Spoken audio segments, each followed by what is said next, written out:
વિજયભાઈનું શાલ ઓઢાડી સન્માન કરી રહ્યા છે। આ પળને આપણે તાળીઓથી વધાવી લઈએ।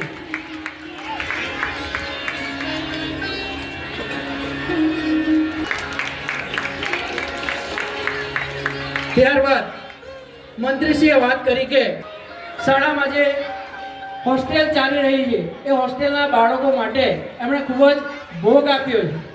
સાથે જ એવો બોર્ડની પરીક્ષાની અંદર એમના વિષયની અંદર 100% જેટલું પરિણામ લાવ્યા છે। શરીરથી ઉપસ્થિત નથી, પરંતુ આજે એમની આત્મા જ્યાં પણ હશે આપણને યાદ કરતી હશે। આપણે પણ એમને આજરોજ યાદ કરીએ છીએ। તો મનીષભાઈનું સન્માન કરવા માટે હું શ્રી ચંદુભાઈને વિનંતી, આચાર્યશ્રી એમને શાલ ઓઢાડી સન્માન કરશે।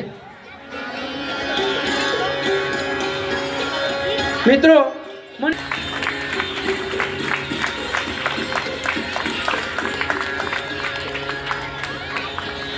અને આ શાળા પરિવાર મનીષભાઈના પરિવાર સાથે હતો।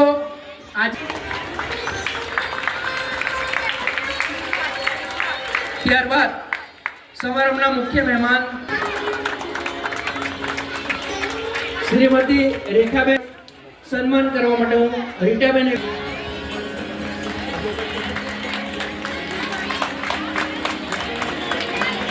ત્યારબાદ અતિથિ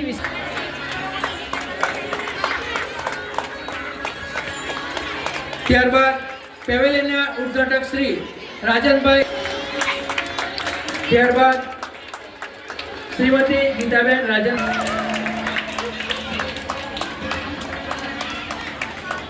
ત્યારબાદ શ્રી માટે હું શાળાના આચાર્યશ્રીને વિનંતી કરું।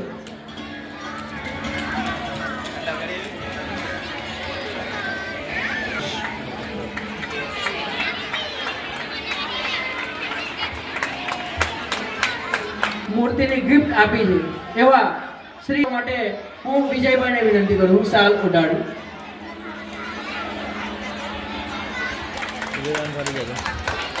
ત્યારબાદ આપણા બપોર પછીના સેશનના આપણા દાતનમાન કરવા માટે હું વિજયભાઈને વિનંતી કરું છું।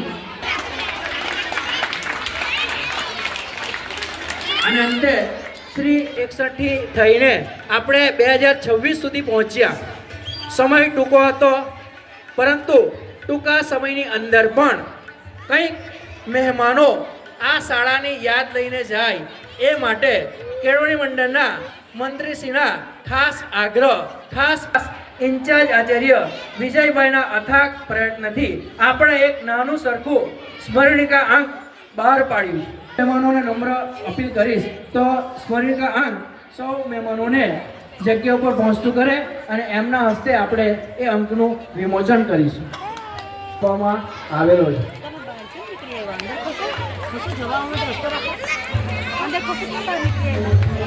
તો સૌ પોતપોતાના હાથમાં અંક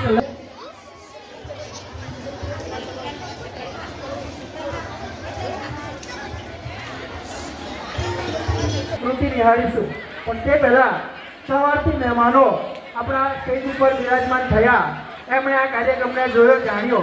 તો મહેમાનોનો પ્રમુખ શ્રી ઠાકોરભાઈને નમ્ર વિનંતી કરું કે આ પ્રસંગે 2 શબ્દો કહે।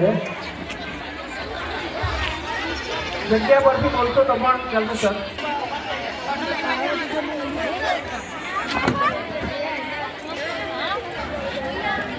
આજના સમારંભના પ્રમુખ શ્રી સુનિલભાઈ પરેખ,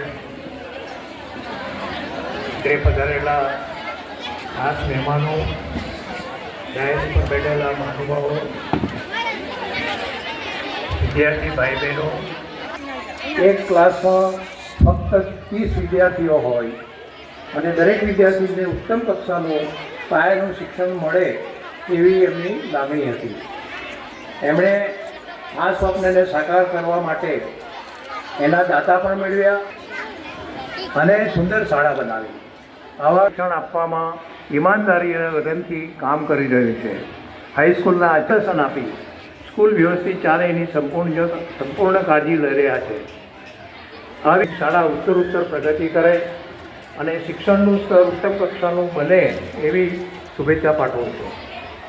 આજે આપણે હાઈસ્કૂલના 60 વર્ષ કામ કરવાનો નિર્ણય કર્યો કે જેથી ગામના વિદ્યાર્થીઓને ઘર આંગણે और ये बंदर आप सबके घर पर राज कर रहा है और हमारी ही नजर के सामने हमारी पूरी जिंदगी बदल रहा है. सही कहा ना? जिगर के पास नजर के सामने जिगर के वो हो तुम. आज कोई इसके बिना है न खा सकता है न पी, किसी का वजूद ही नहीं रहा. मोबाइल तो जैसे सबकी जिंदगी